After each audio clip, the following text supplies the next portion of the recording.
সেটি হচ্ছে আমাদের আজকের অতিথি সাদ্দাম হোসেন, সভাপতি বাংলাদেশ ছাত্রলীগ। তার আগে একটু বলে নেই, আপনি কেমন আছেন? জি, জি, আছি মোটামুটি। ভালো আছেন।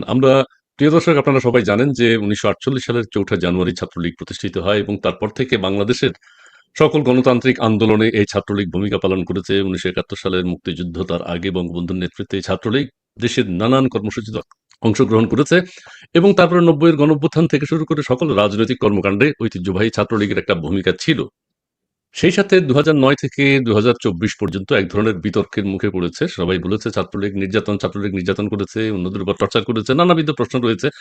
সেগুলো নিয়ে আমরা কথা বলব এবং ছাত্রলীগের ভূমিকা সম্পর্কে আমরা সবাই জানি। সেটি আমাদের আজকের আলোচ্য বিষয় না। আমাদের আজকের আলোচ্য বিষয় হচ্ছে সমসাময়িক বিষয়াবলী, সমসাময়িক ঘটনাবলী। বর্তমান অন্তর্বর্তীকালীন সরকার রয়েছে, আপনারা জানেন। তারা দেশ পরিচালনা করছেন এবং অন্তর্বর্তীকালীন সরকার কিভাবে প্রতিষ্ঠিত হয়েছে সেটাও আমরা জানি। ছাত্রলীগের ভূমিকা সম্পর্কেও আমরা জানি। সেই বিষয়টি আজকে আমরা ছাত্রলীগের সভাপতি জনাব সাদ্দাম হোসেন যেহেতু আমাদের সাথে যুক্ত হয়েছেন, অনেক কিছুর সুরাহা আজকে আমরা করতে চেষ্টা করব। আমরা চেষ্টা করব কিভাবে বাংলাদেশকে একটা গণতান্ত্রিক পরিবেশ বাংলাদেশে গণতান্ত্রিক পরিবেশ সৃষ্টি হয়, সেই চেষ্টা আমাদের চলবে। আপনি ভালো আছেন নিশ্চয়ই? আপনি যেখানেই আছেন আপনার শুভকামনা করি। আশা করছি আপনি ভালো আছেন। জি, জনাব সাদ্দাম হোসেন, আপনার কাছে আমার ১ম প্রশ্ন যেটি পাঠ্যপুস্তক, যেহেতু ছাত্রলীগের সভাপতি আপনি, ছাত্রদের ব্যাপারে আপনাদের একটা ভূমিকা থাকা উচিত বা থাকে সবসময়। সেটি হচ্ছে বিগত সময়ে আমরা দেখেছি পাঠ্যপুস্তক বাংলাদেশের সকল স্কুলে পৌঁছে যেত, বিশেষ করে প্রাথমিক এবং উচ্চ মাধ্যমিক বিদ্যালয়গুলোতে। ১ তারিখে দেওয়ার চেষ্টা করা হতো। বিভিন্নভাবে সরকার সেটি চেষ্টা করতেন। কিন্তু এইবারে সেই নতুন বই পাওয়া থেকে ছাত্রছাত্রীরা বঞ্চিত হয়েছে। এই বিষয়টিকে আপনি কিভাবে দেখছেন? একটু যদি ব্যাখ্যা করেন প্লিজ। এটি প্রমাণ করে যে এই সরকারের জনগণের প্রতি কোনো কমিটমেন্ট নেই এবং এই সরকারের কোনো দক্ষতা, কোনো জনকল্যাণমুখী প্রচেষ্টা কোনো কিছুই এই সরকারের ক্ষেত্রে নেই। এই আমরা বঙ্গবন্ধুর কন্যা দেশরত্ন শেখ হাসিনার হাত ধরে আমরা বাংলাদেশে তো একটা অভূতপূর্ব উন্নতি আমরা করেছিলাম। এটি তো শুধুমাত্র আওয়ামী লীগের অর্জন, শেখ হাসিনার জি, অর্জন শুধু তাই নয়, এটি সার্বিকভাবে বাংলাদেশের সামষ্টিক অর্জন। টানা ১৫ বছরে আমরা ৪০০ কোটির অধিক বই শেখ হাসিনা সরকার প্রদান করতে পেরেছে। সেটি প্রাথমিক স্কুল হোক, উচ্চ মাধ্যমিক হোক, ইবতেদায়ী মাদ্রাসা হোক, ইংলিশ ভার্সনের শিক্ষার্থী হোক, যারাই আমাদের ন্যাশনাল কারিকুলামের আওতায় ছিল সবাই বছরের প্রথম দিনে বই পেয়েছে এবং প্রত্যেক বছরই সেটি কম বেশি ৪০ কোটির অধিক বই এবং ১ জানুয়ারি যেটি আমরা বই উৎসব হিসেবে চালু করেছিলাম। প্রত্যেকটি জি। শিশুর জন্য এটি অত্যন্ত আনন্দদায়ক দিন ছিল এবং এটির মাধ্যমে বাংলাদেশে কিন্তু সার্বজনীন শিক্ষার হার সেটি বেড়েছে, সাক্ষরতার হার বেড়েছে, মেয়েদের শিক্ষায় অংশগ্রহণ বেড়েছে, ঝরে পড়ার হারটি কমেছে এবং যারা প্রান্তিক নিম্নবর্গীয় মানুষ, সাধারণ খেটে খাওয়া মানুষ, তাদের সন্তানদের শিক্ষার সুযোগের সক্ষমতা বেড়েছে। অথচ এই সরকার শিশুদের মুখে যে হাসিটুকু ফোটানো, শিশুদের যে জি। শিক্ষার অধিকার রয়েছে, সেটি কিন্তু এই সরকারের কাছে শিশুরাও যে নিরাপদ নয় তার প্রমাণ কিন্তু এটি। আজকে আমরা এখানে ৮ জানুয়ারি আলোচনা করছি, তারা মুখে বলছে ১০-১১ কোটি, ১০-১১ কোটিও পাঠায়নি। আমরা ভেতরে যেটুকু জানি যে এখানে ৪-৫ কোটির বই, সেটিও ভুলে ভরা বই। সেখানে পাঠ্যপুস্তকে কি ধরনের ভুলভ্রান্তি তারা করেছে, কোথাকার সাল কোথায় মিলিয়েছে, কোন লেখকের বই, লেখকের লেখা বই, গদ্য, কবিতা এসব বাদ দিয়েছে। এসব তো বাদই দিলাম। শিক্ষা উপদেষ্টা, এই অবৈধ সরকারের শিক্ষা উপদেষ্টা, তিনি বলছেন যে কবে বইগুলো শিক্ষার্থীদের কাছে পৌঁছাবে তিনি জানেন না। আমরা কিন্তু সবখানেই বাচ্চাদের সবারই মন খারাপ। মানে এই ১ জানুয়ারি গোটা বাংলাদেশের সমস্ত ছোট, ছোট বাচ্চা, ছোট, ছোট ছেলেমেয়ে, ফুলের মতো সুন্দর মিষ্টি, মিষ্টি ছেলেমেয়েরা, তারা কিন্তু এই যে এবং তারা কিন্তু এটি ফিল করতে পারছে। তারা হয়তো রাষ্ট্র, ষড়যন্ত্র এসব অনেক বিষয় হয়তো জানে না। কিন্তু বছরের ১ম দিনে বইটি নেই। এটি কিন্তু তাদের যে সম্ভাবনা ছিল, তাদের যে প্রতিভা ছিল এবং একটা নির্মল যে আনন্দ ছিল সবকিছুই কিন্তু ভেঙে চুরে তছনছ হয়ে গেছে। আচ্ছা, আমি এখানে একটু বলি। গতকাল আমরা পত্রিকায় দেখেছি, যে আপনার চোখে পড়েছে কিনা আমি জানি না। বর্তমান সরকারের প্রেস উইং তারা বলেছে পাঠ্যপুস্তক যথাসময়ে ছাপতে দেয়নি বিগত সরকারের সময়ের কিছু অসাধু ব্যবসায়ী। তার মানে ব্লেমটা আপনাদেরকে দেওয়া হচ্ছে, আপনারা এত শক্তিশালী, এখন পাঠ্যপুস্তক প্রকাশের ক্ষেত্রে আপনারা সেখানে বাধা দিয়েছেন এবং সেখানে আরেকটু বলা হয়েছে যে ১১ কোটি সামথিং বই ছাপা হয়েছে এবং ৪০ কোটি আরো কিছু বেশি বই ছাপতে হবে মোট প্রতিদিন। এর মধ্যে কি এই জানুয়ারি মাসে এই বই ছাত্রছাত্রীদের হাতে পৌঁছানো সম্ভব? আর আরেকটি হচ্ছে অসাধু ব্যবসায়ী, আপনাদের সময়কার অসাধু ব্যবসায়ী, তারা কিন্তু বাধা দিচ্ছেন সরকারকে। জি প্লিজ। ধন্যবাদ। ১ম এই যদি বলি এই সরকারকে তো নানাজন নানা কথা বলছে। এক রাজনৈতিকভাবে যদি বলি সেটি তো অরাজনৈতিক, অবৈধ, অগণতান্ত্রিক, বেআইনি, জবরদখলকারী এসব কথা তো বাদই দিলাম। ছেলেমেয়েরা আমাদের তরুণ প্রজন্ম তারা কি বলছে? তারা এই সরকারকে নিয়ে বলেছে, কেউ বলেছে এনজিওগ্রাম সরকার, কেউ বলেছে বেসরকারি সরকার এবং বাস্তব কথা হচ্ছে শিক্ষা ব্যবস্থায় এই পাঠ্যপুস্তকের বিষয়ের আগেও যদি আমরা তাকাই তাহলে দেখব যে এই সরকার এমন একটি সরকার যে সরকার এইচএসসি পরীক্ষা নেওয়ার ক্যাপাসিটি পর্যন্ত নেই। তারা এইচএসসি তারা কি সংস্কার কি করেছে? এইচএসসি পরীক্ষা নেয়নি এবং তাদেরকে সবাইকে অটো পাস ব্যবস্থা করে দিয়েছে। এক অর্থে এই সরকার হচ্ছে এইচএসসি ফেইল সরকার। তো এই সরকার প্রত্যেকটি ক্ষেত্রেই আমাদের এই পরীক্ষা গ্রহণ করা, বিশ্ববিদ্যালয়গুলোর শিক্ষার পরিবেশ রক্ষা করা, শিক্ষকেরা ক্লাস গ্রহণ করতে পারছে না। আজকে এই সরকারের কাছ থেকে আপনি জানেন যে বাংলাদেশের প্রত্যেকটি স্কুলের প্রধান শিক্ষক, প্রিন্সিপাল যেভাবে লাঞ্ছিত হয়েছে, বাংলাদেশের প্রত্যেকটি শিক্ষক আজকে তো ঢাকা বিশ্ববিদ্যালয়ে আজকে academic freedom, centre of excellence, উচ্চশিক্ষা প্রতিষ্ঠান, এসব কি বলবেন? একজন শিক্ষক আজকে শুধুমাত্র তার স্বাধীনতা, তার ব্যক্তি স্বাধীনতা হোক, রাজনৈতিক স্বাধীনতা হোক, পছন্দ হোক, গণতান্ত্রিক মতামত হোক, সেটির কারণে তার আজকে ক্লাস পরীক্ষা নেওয়ার সুযোগ নেই। তো গোটা বাংলাদেশেই তো এক ধরনের ফ্যাসিস্ট রাষ্ট্র কাঠামো সার্বিকভাবে গড়ে উঠেছে। আর এটির জবাব, এটি বাংলাদেশের মানুষের কাছে তাদের এই কথাগুলো যে হাস্যকর এবং বাংলাদেশের মানুষ যে প্রচন্ড ক্ষোভে ফেটে পড়ছে তার প্রমাণিত এটি। আজকে তারা এই ধরনের কথাবার্তা বলছে, নিজেদের ব্যর্থতা তারা ঢাকার জন্য এমন কোন মিথ্যা নেই যেটি তারা আশ্রয় গ্রহণ করছে না। শেখ হাসিনা সরকার টানা বই প্রদান করেছে, এটি তো শেখ হাসিনা সরকারের ভিশন এবং মিশন ছিল। গোটা পৃথিবীর সামনে একটি অত্যন্ত সুন্দর উজ্জ্বল ছিল যে আমরা এক ধরনের কল্যাণধর্মী রাষ্ট্রের উপযোগী ব্যবস্থা আমরা চালু করতে পেরেছি, দক্ষতার সঙ্গে ধারাবাহিকভাবে এবং একেবারে জনকল্যাণমুখী একটি ব্যবস্থা বাংলাদেশে বাস্তবায়িত হয়েছে। এবং সেটি আজকে এই সরকার, এই তথাকথিত সরকার, তারা আজকে সেটিকে আমাদের একটি রাষ্ট্রীয় অর্জন, আমাদের একটি জাতীয় অর্জনকে তারা ধূলিসাৎ করে দিয়েছে। ওকে, ধন্যবাদ সাদ্দাম হোসেন আপনাকে। প্রিয় দর্শক, আপনারা যারা দেশ বিদেশ থেকে আমাদের সাথে যুক্ত হয়েছেন, আপনাদের সবাইকে অনেক ধন্যবাদ। আপনাদের চমৎকার কমেন্টস গুলো আমরা পাচ্ছি। আপনারা লাইভটি যদি সম্ভব হয় একটু শেয়ার করে দেবেন, তাহলে অধিক মানুষ আমাদের সাথে যুক্ত হতে পারবে, কথা বলতে পারবে। আর আরেকটি বিষয় হচ্ছে, আমাদের অনুষ্ঠানের নাম ডায়ালগ ফর ডেমোক্রেসি। আমরা দেশের সমসাময়িক নানান বিষয় নিয়ে কথা বলি এবং সেগুলো নিয়ে কথা বলার জন্য আজকে আমাদের অতিথি হচ্ছেন ছাত্রলীগের সভাপতি সাদ্দাম হোসেন, এবং তিনি আমাদের সাথে যুক্ত হয়েছেন নানান বিষয়ে, তার সাথে আমরা কথা বলছি। প্রথমে আমরা ছাত্রছাত্রীদের পাঠ্যপুস্তক নিয়ে কথা বলেছি। এবার আপনার কাছে আরেকটি প্রশ্ন, সেটি হচ্ছে পিএসসিতে আমরা কিছু কর্মকাণ্ড দেখতে পাচ্ছি, কাউকে যারা পরীক্ষায় উত্তীর্ণ হয়েছে তাদেরকে বাদ দেওয়া হচ্ছে। এইটার কি কারণ আছে বলে আপনি মনে করেন? কেউ অনেক প্রশ্ন করছেন যে এখানে পার্সিয়ালিটি হয়েছে বা কারো ভূমিকা রয়েছে, অযাচিতভাবে অনেককে পাশ করানো হয়েছে। সেগুলো যেমন শুনতে পাচ্ছি, কিছু আবার অভিযোগও আছে যে তাদের উপর এটা বৈষম্য করা হয়েছে। আপনি বিষয়টিকে কিভাবে দেখছেন? এটিও আগের আলোচনার ধারাবাহিকতাই আসে আসলে, বিশেষ করে পিএসসি প্রতিষ্ঠান হিসেবে বাংলাদেশের তরুণ প্রজন্ম প্রত্যেককে, আজকে তো এখানে যারা শুনবে হয়তো এই লিঙ্কের মাধ্যমে, প্রত্যেক শিক্ষার্থী নিজেরা কিন্তু জানে, তারা বুকে হাত দিয়ে বলতে পারবে শেখ হাসিনা সরকারের সাফল্যের অন্যতম একটি স্মারক হচ্ছে পিএসসি প্রতিষ্ঠান হিসেবে দাঁড় করানো। কারণ এর আগে পিএসসি একটি ভঙ্গুর প্রতিষ্ঠানে পরিণত হয়েছিল। পিএসসি এমন একটি প্রতিষ্ঠানে পরিণত হয়েছিল যারা 4 বছরে একটা ফিফা ওয়ার্ল্ড কাপ হয়, 4 বছরে একটা বিসিএস হয়তো হয়নি। এবং সেই একবার বিসিএস নীতি গিয়ে কতবার প্রশ্নপত্র ফাঁস হয়েছে, মৌখিক প্রিলিমিনারি পরীক্ষা হয়ে গেলে লিখিত পরীক্ষা কিভাবে বাতিল হয়ে গেছে, এবং ছাত্রদলের ক্যাডার কিভাবে বিসিএস ক্যাডার হয়েছে, এসব তো বাংলাদেশের মানুষের কাছে জাজল্যমান ভাবে প্রমাণিত হয়েছে। এরপরে 2008 সালে শেখ হাসিনা সরকার ক্ষমতায় আসার পরে টানা প্রত্যেক বছরই বিসিএস পরীক্ষা অনুষ্ঠিত হয়েছে, প্রত্যেকটি দক্ষতা, যোগ্যতা, মেধার ভিত্তিতে অনুষ্ঠিত হয়েছে।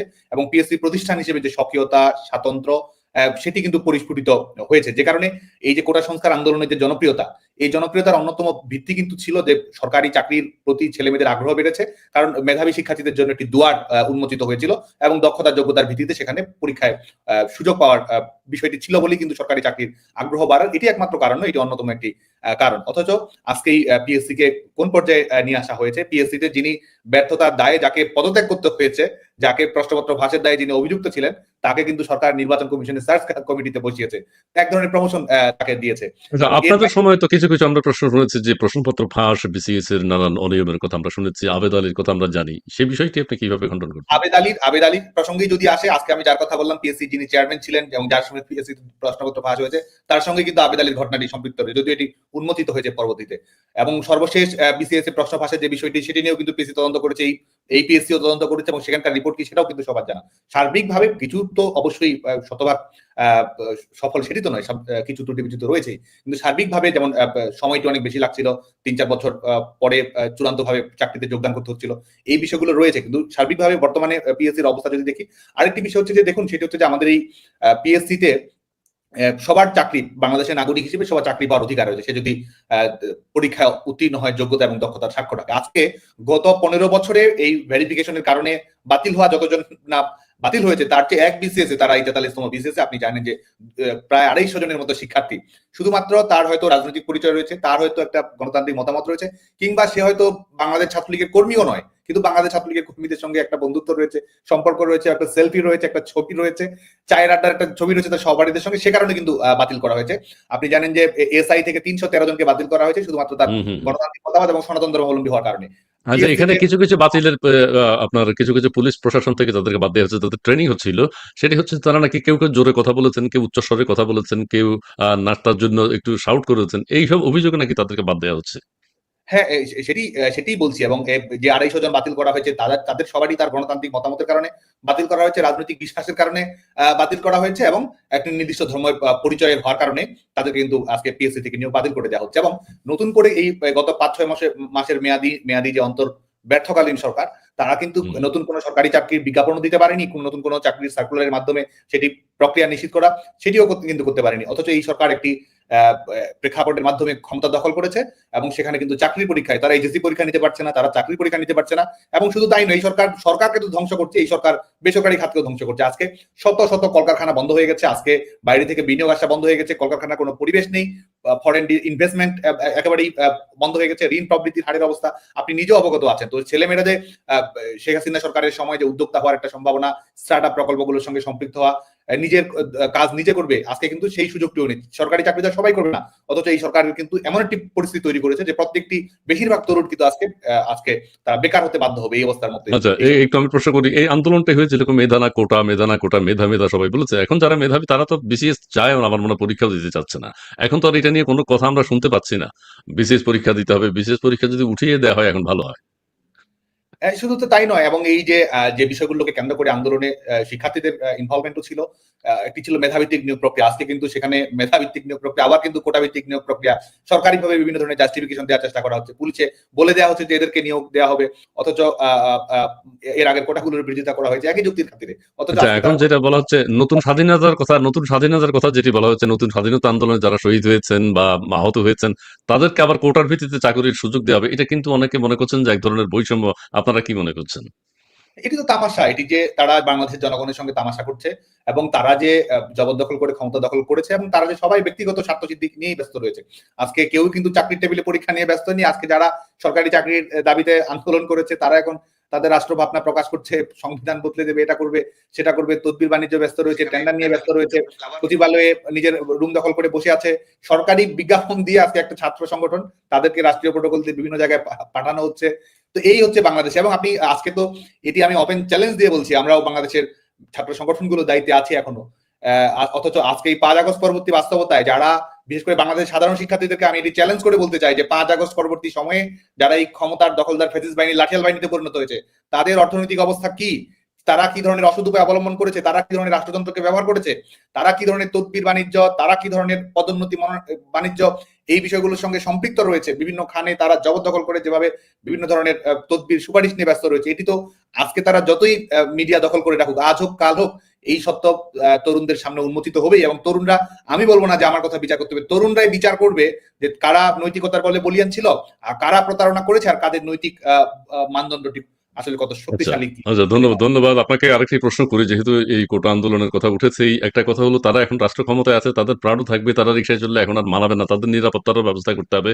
বিভিন্ন সময় আমরা দেখেছি যারা আওয়ামী লীগের সাথে সম্পৃক্ত তাদেরকে গাড়ি চাপা দিয়ে মারতে চেষ্টা করেছে। তো চতুর্দিকে তাদের এখন সিকিউরিটির ব্যবস্থাটা করতে হবে এবং সরকারকে সেটা দেখতে হবে, সেটাই হচ্ছে। সেই জন্য তারা উন্নত গাড়ি, উন্নত জীবনযাপন করছেন, এইটা একটা।